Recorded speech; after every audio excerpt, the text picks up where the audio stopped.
നമസ്കാരം. ഗൾഫ് ഫോക്കസിലേക്ക് സ്വാഗതം. ഞാൻ കീർത്തന കേശവൻ. വിശദമായ റിപ്പോർട്ടുകളിലേക്ക്.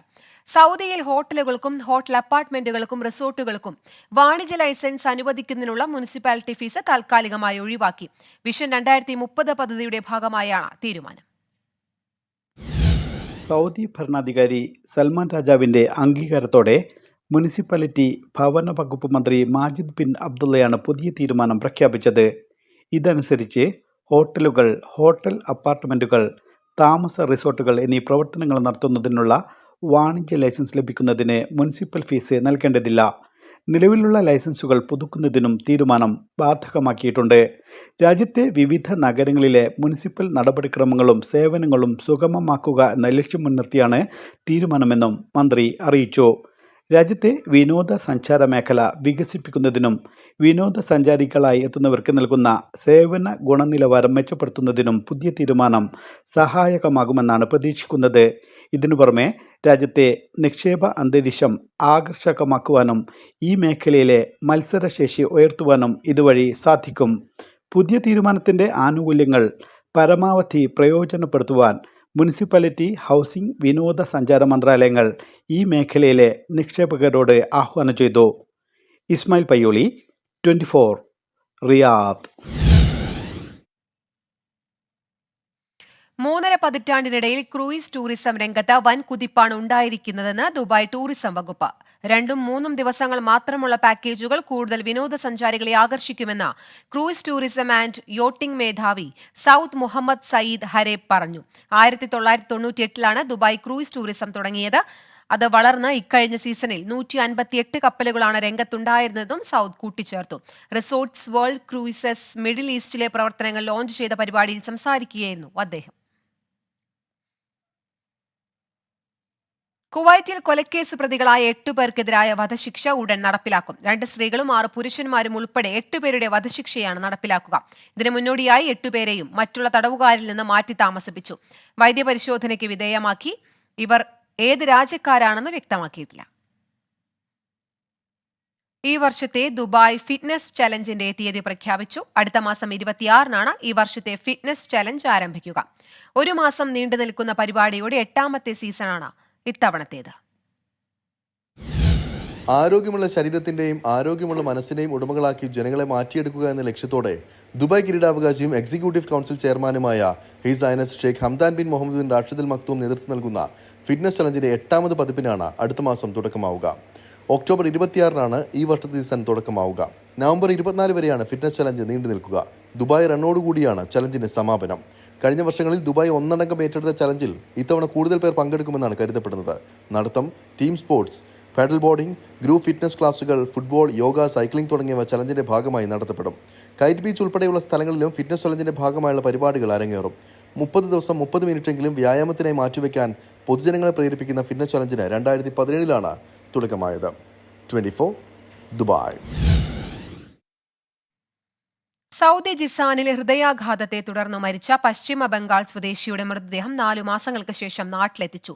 മണ്ഡൽപൂർ സ്വദേശി സാബുജ് സുഭാഷിന്റെ മൃതദേഹമാണ് ജിസാൻ KMCC വെൽഫെയർ വിങ്ങിന്റെ ഇടപെടലിനെ തുടർന്ന് നാട്ടിലെത്തിച്ചത്. 9 വർഷമായി ജിസാനിൽ ഇലക്ട്രീഷ്യനായി ജോലി ചെയ്യുകയായിരുന്നു. Jizan KMCC welfare wing chairman Gafoor വാവൂരിന്റെ നേതൃത്വത്തിലാണ് മൃതദേഹം നാട്ടിലെത്തിക്കാനുള്ള തുക കണ്ടെത്തിയത്. ജിസാൻ KMCC സെൻട്രൽ കമ്മിറ്റി പ്രസിഡന്റും ഇന്ത്യൻ കോൺസുലേറ്റ് CCW മെമ്പറുമായ ഷംസു പൂക്കോട്ടൂർ നിയമപരമായ നടപടിക്രമങ്ങൾക്ക് നേതൃത്വം നൽകി. അൻസാർ ഗാലറി അവതരിപ്പിക്കുന്ന BMC എവർടെക് ശ്രാവണ മഹോത്സവം 2024 കൊടിയേറി. BMC ലീഡ് അവാർഡ് സെറമണിയും ഐമാക് കൊച്ചിൻ കലാഭവൻ സംഘടിപ്പിച്ച കുട്ടികളുടെ സമ്മർ ക്ലാസ് ഗ്രാൻഡ് ഫിനാലെയും ഓണാഘോഷങ്ങൾക്ക് മാറ്റുകൂട്ടി. അൻസാർ ഗാലറി അവതരിപ്പിക്കുന്ന 30 ദിവസം നീണ്ടു നിൽക്കുന്ന BMC എവർടെക് ശ്രാവണ മഹോത്സവം 2024 കൊടിയേറ്റത്തോടെ ആരംഭം കുറിച്ചു. ബഹ്റൈൻ മിഡിയ സിറ്റി അങ്കണത്തിൽ നടന്ന പരിപാടിയിൽ താലപ്പൊലിയുടെയും ചെണ്ടമേളത്തിന്റെയും തെയ്യത്തിന്റെയും മാവേലി മന്നന്റെയും അകമ്പടിയോടെയാണ് അതിഥികളെ വേദിയിലേക്ക് ആനയിച്ചത്. തുടർന്ന് BMC ചെയർമാനും മാനേജിംഗ് ഡയറക്ടറുമായ ഫ്രാൻസിസ് കൈതാരത്ത്, ശ്രാവണ Mahotsavam 2024 committee chairman EV Rajeevan എന്നിവർ ചേർന്ന് കൊടിയുയർത്തിയതോടെ BMCയുടെ 30 ദിവസം നീണ്ടു നിൽക്കുന്ന ഓണാഘോഷങ്ങൾക്ക് ഔദ്യോഗിക തുടക്കമായി. ഓണാഘോഷങ്ങളുടെ ഉദ്ഘാടനത്തിനോടൊപ്പം തന്നെ BMC ലീഡ് അവാർഡ് സെറിമണിയും സമ്മർ ക്ലാസ്സിലെ കുട്ടികളുടെ ഗ്രാൻഡ് ഫിനാലെയും സംഘടിപ്പിച്ചു. EV രാജീവൻ സ്വാഗതം ആശംസിച്ച ചടങ്ങിൽ മുഖ്യാതിഥിയായി മുതിർന്ന ബഹ്റൈൻ പാർലമെന്റ് അംഗം ഹസൻ ഇദ് ബുക്കമാസ്, വിശിഷ്ടാതിഥികളായി Indian school chairman advocate Binu Mannil, Ansar gallery assistant general manager Muhammad Wasiulla എന്നിവർ പങ്കെടുത്തു. തുടർന്ന് ഫ്രാൻസിസ് കൈതാരത്ത് ജനങ്ങളെ സേവിക്കുകയാണ് ബഹ്റൈൻ മീഡിയ സിറ്റിയുടെ ലക്ഷ്യമെന്നും തങ്ങളത് തുടരുമെന്നും ഓണാഘോഷത്തിന്റെ ആഡംബര ചെലവുകൾ വെട്ടിക്കുറച്ച് വയനാട് ദുരന്തത്തിൽ എല്ലാം നഷ്ടപ്പെട്ടവർക്കുള്ള സഹായം എത്തിക്കുമെന്നും അറിയിച്ചു. ഉദ്ഘാടനത്തോടൊപ്പം നടന്ന BMC ലീഡ് അവാർഡ് ദാന ചടങ്ങിൽ best humanitarian award love show general secretary UA Muneer, business excellence award Raheem Vavakkunju, social service excellence award lights of kindness സ്ഥാപകൻ Sayyid Haneefa, technocrat award heman robo park founder Jose KT എന്നിവർക്ക് സമ്മാനിച്ചു. ഓണാഘോഷങ്ങളുടെ ഉദ്ഘാടനത്തോടനുബന്ധിച്ച് കേരള ഗാലക്സി ഗ്രൂപ്പുമായി സഹകരിച്ച് BMC ബഹ്റൈനിലെ താഴ്ന്ന വരുമാനക്കാരായ 150 പേർക്ക് ഓണക്കിറ്റ് വിതരണവും നടത്തി. നിരവധി കലാപരിപാടികളും അരങ്ങേറിയ പരിപാടിയിൽ ശ്രാവണ മഹോത്സവം 2024 സംഘാടക സമിതി അംഗങ്ങൾ, ബഹ്റൈനിലെ സാമൂഹ്യ സാംസ്കാരിക രംഗത്തെ നിരവധി പ്രമുഖർ, BMC കുടുംബാംഗങ്ങൾ എന്നിവർ പങ്കെടുത്തു. 24 ബഹ്റൈൻ. സമീക്ഷ UK സംഘടിപ്പിക്കുന്ന രണ്ടാമത് വടംവലി മത്സരം നടൻ മിഥുൻ രമേശ് മാഞ്ചസ്റ്ററിൽ ഫ്ളാഗ് ഓഫ് ചെയ്തു. മത്സരത്തിന്റെ പ്രൊമോഷൻ വീഡിയോ ചടങ്ങിൽ പ്രദർശിപ്പിച്ചു. അജയന്റെ രണ്ടാം മോഷണം എന്ന സിനിമയുടെ പ്രീ പ്രൊമോഷൻ പരിപാടികൾക്കായിരുന്നു ഫ്ളാഗ് ഓഫ് ചടങ്ങ്. സമീക്ഷ UK national secretariat member Jiju Simon സംഘടനയുടെ പ്രവർത്തനങ്ങളെക്കുറിച്ചും വടംവലി ടൂർണമെന്റിനെക്കുറിച്ചും വിശദീകരിച്ചു. ശനിയാഴ്ച വിതൻ ഷോ പാർക്ക് അത്ലറ്റിക് സെന്ററിലാണ് വടംവലി മത്സരം നടക്കുക. ടൂർണമെന്റിൽ നിന്ന് ലഭിക്കുന്ന തുക ഉരുൾപൊട്ടലിൽ തകർന്ന വയനാട്, മുണ്ടക്കൈ, ചൂരൽമല പ്രദേശങ്ങളുടെ പുനർനിർമ്മാണ പ്രവർത്തനങ്ങൾക്ക് ഉപയോഗിക്കും. കുവൈറ്റിൽ വിന്റർ വാക്സിനേഷൻ ക്യാമ്പയിൻ തുടരുമെന്നും 4 വൈറസുകൾക്കെതിരെ സംരക്ഷണം നൽകുന്ന ഇൻഫ്ലുവൻസ വാക്സിൻ ഉൾപ്പെടുത്തിയിട്ടുണ്ടെന്നും ആരോഗ്യ മന്ത്രാലയം. കഴിഞ്ഞ വർഷങ്ങളിൽ കുവൈറ്റിൽ 1 ദശലക്ഷത്തിലധികം ഡോസുകൾ നൽകിയിട്ടുണ്ടെന്ന് ഔദ്യോഗിക വക്താവ് ഡോക്ടർ അബ്ദുള്ള അൽ സനദ് പറഞ്ഞു. തുടർച്ചയായ 9ാം വർഷമാണ് ശീതകാല വാക്സിനേഷൻ ക്യാമ്പയിൻ നടത്തുന്നത്. തിരികെ ഗൾഫ് ഫോക്കസിലേക്ക്. പോർമുഖം പിണറായിക്കെതിരെ.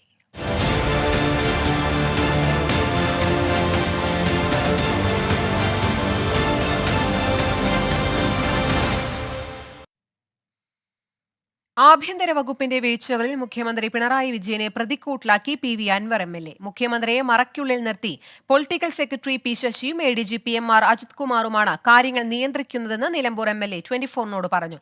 എല്ലാം ജനമറിയാൻ വേണ്ടിയാണ് താൻ പരസ്യമായി രംഗത്തു വന്നതെന്നും PV അൻവർ തുറന്നടിച്ചു. MV ജയരാജൻ മുഖ്യമന്ത്രിയുടെ ഓഫീസിലുണ്ടായിരുന്നപ്പോൾ കാര്യങ്ങൾ സുഗമമായിരുന്നുവെന്ന് സമ്മതിച്ച PV അൻവർ P ശശി മുഖ്യമന്ത്രിയെ രാഷ്ട്രീയ സാഹചര്യങ്ങൾ ധരിപ്പിക്കുന്നില്ലെന്ന് വിമർശിച്ചു. അപ്പോൾ അദ്ദേഹത്തെ ഒരു മറക്കപ്പുറത്ത് നിർത്തിക്കൊണ്ട് ഒരു ബാരിക്കേഡ് സൃഷ്ടിച്ചുകൊണ്ടാണ് ഈ പറയുന്ന ഹോം ഡിപ്പാർട്ട്മെൻറ്റും പൊളിറ്റിക്കൽ സെക്രട്ടറിയും പ്രവർത്തിച്ചത് എന്ന് തന്നെയാണ് എൻ്റെ വിശ്വാസം, എൻ്റെ ബോധ്യം, എൻ്റെ അനുഭവം. പൊളിറ്റിക്കൽ സെക്രട്ടറി P ശശിക്ക് പോലീസിലെ ക്രിമിനൽ സംഘത്തെ നിയന്ത്രിക്കാൻ കഴിയുന്നില്ല. ഇത് മനഃപൂർവ്വമാണോ എന്ന് പാർട്ടി അന്വേഷിക്കണം. എന്തുകൊണ്ട് ഇതിനെ കൺട്രോൾ ചെയ്യാനും ഇതിനെ നിയന്ത്രിക്കാനും പൊളിറ്റിക്സ് അനലൈസ് ചെയ്യാനും കാര്യങ്ങൾ നോക്കിക്കാണാനും ഏൽപ്പിക്കപ്പെട്ട പാർട്ടിയുടെ ഉത്തരവാദിത്തമുള്ള സംസ്ഥാന കമ്മിറ്റി അംഗം കൂടിയായ പൊളിറ്റിക്കൽ സെക്രട്ടറിക്ക് ഇത് മനസ്സിലാകാതെ പോകുന്നു എന്നത് തന്നെയാണ് എൻ്റെയും ക്വസ്റ്റ്യൻ.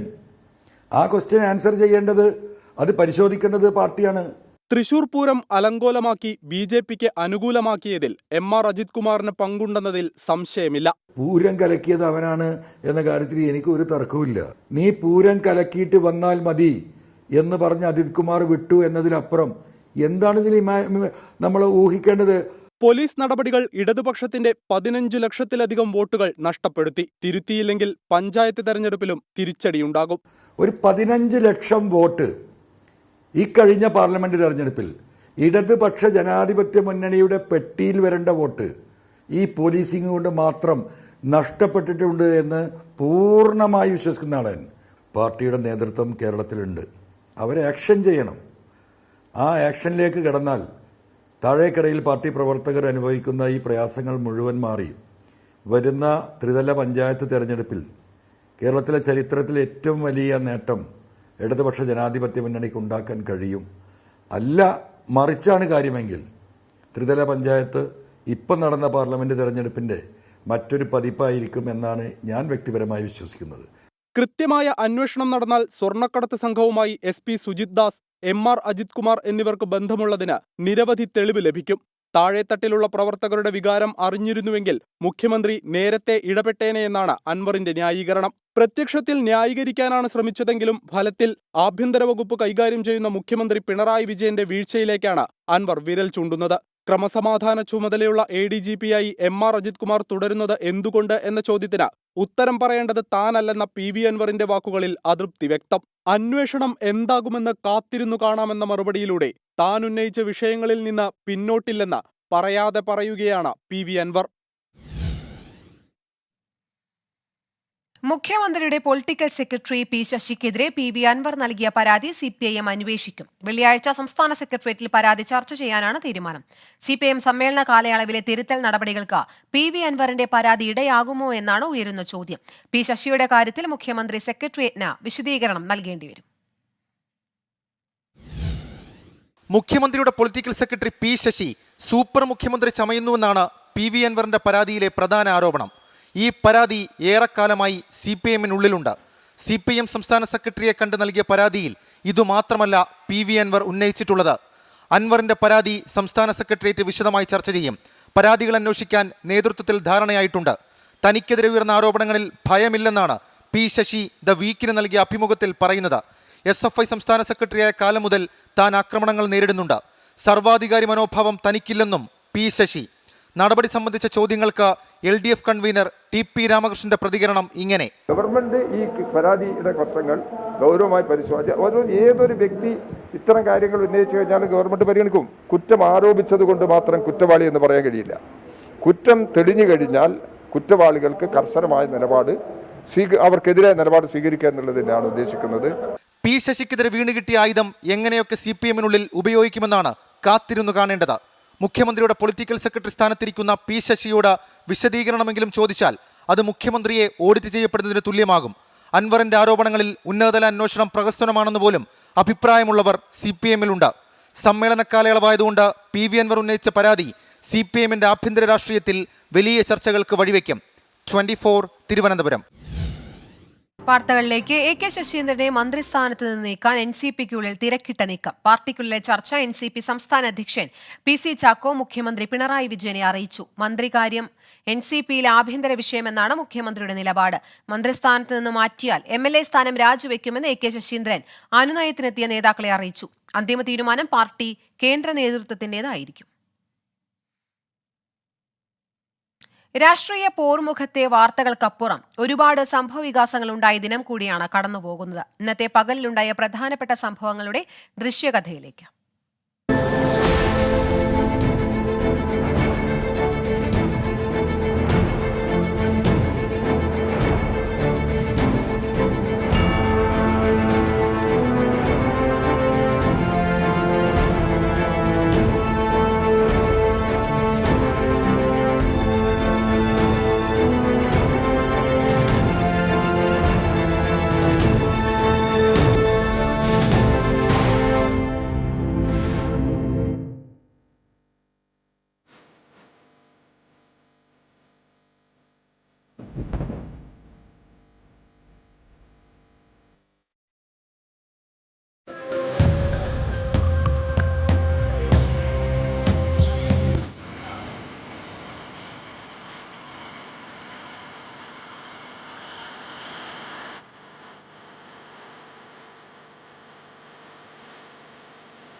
നോക്കാം ഇനി കായിക വാർത്തകൾ.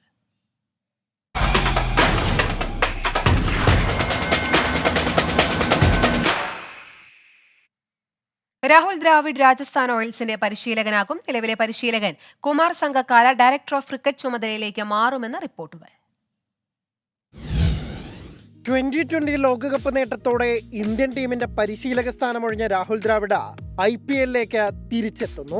മുമ്പ് നായകനും മെൻഡറുമായിരുന്ന രാജസ്ഥാൻ റോയൽസിലേക്ക് മുഖ്യ പരിശീലകന്റെ റോളിലേക്കാണ് ദ്രാവിഡിന്റെ മടക്കം. രാജസ്ഥാൻ റോയൽസുമായി ദ്രാവിഡ കരാർ ഒപ്പിട്ടെന്നും ഔദ്യോഗിക പ്രഖ്യാപനം ഉടനുണ്ടാകുമെന്നും റിപ്പോർട്ടുകൾ. മെഗാ താരലേലത്തിന് മുന്നോടിയായി നിലനിർത്തേണ്ട താരങ്ങളെ സംബന്ധിച്ച ദ്രാവിഡും ടീം ഉടമകളും ചർച്ച നടത്തിയെന്നും വിവരം. 2012-ലും 2013-ലും രാജസ്ഥാന്റെ നായകനായിരുന്ന ദ്രാവിഡ പിന്നീടുള്ള 2 വർഷം ടീമിന്റെ ഡയറക്ടറും മെൻഡറുമായി. 2008-ലെ പ്രഥമ IPLിൽ ജേതാക്കളായതിനു ശേഷം രാജസ്ഥാൻ റോയൽസിന് പിന്നീട് ഇങ്ങോട്ട് കിരീടം നേടാനായിട്ടില്ല. മലയാളി താരം സഞ്ജു സാംസണ് കീഴിൽ 2022-ൽ ഫൈനലിലെത്തിയ രാജസ്ഥാൻ ഇത്തവണ പ്ലേ ഓഫിൽ വീണു. ലോക കിരീടത്തിനായുള്ള ടീം ഇന്ത്യയുടെ ദീർഘവർഷത്തെ കാത്തിരിപ്പ് അവസാനിപ്പിച്ച ദ്രാവിഡിന് രാജസ്ഥാന്റെ IPL കിരീടത്തിനായുള്ള കാത്തിരിപ്പ് അവസാനിപ്പിക്കാൻ സാധിക്കുമെന്നാണ് RR ആരാധകരുടെ പ്രതീക്ഷ. Sports desk 24. പാരീസ് പാരാലിമ്പിക്സിൽ ഇന്ത്യക്ക് 4ാം സ്വർണം. പുരുഷ അമ്പെയ്ത്തിൽ ഹർവീന്ദർ സിംഗ് ആണ് ചരിത്ര സ്വർണം നേടിയത്. പാരാലിമ്പിക്സിൽ അമ്പെയ്ത്തിൽ സ്വർണം നേടുന്ന ആദ്യ ഇന്ത്യൻ താരമാണ് ഹർവീന്ദർ. ടോക്കിയോ പാരാലിമ്പിക്സിൽ ഹർവീന്ദർ സിംഗ് വെങ്കല മെഡൽ കരസ്ഥമാക്കിയിരുന്നു. 4 സ്വർണം ഉൾപ്പെടെ ഇന്ത്യയുടെ ആകെ മെഡൽ നേട്ടം 22 ആയി. ബുള്ളറ്റിൻ പൂർണ്ണമാവുകയാണ്. നമസ്കാരം.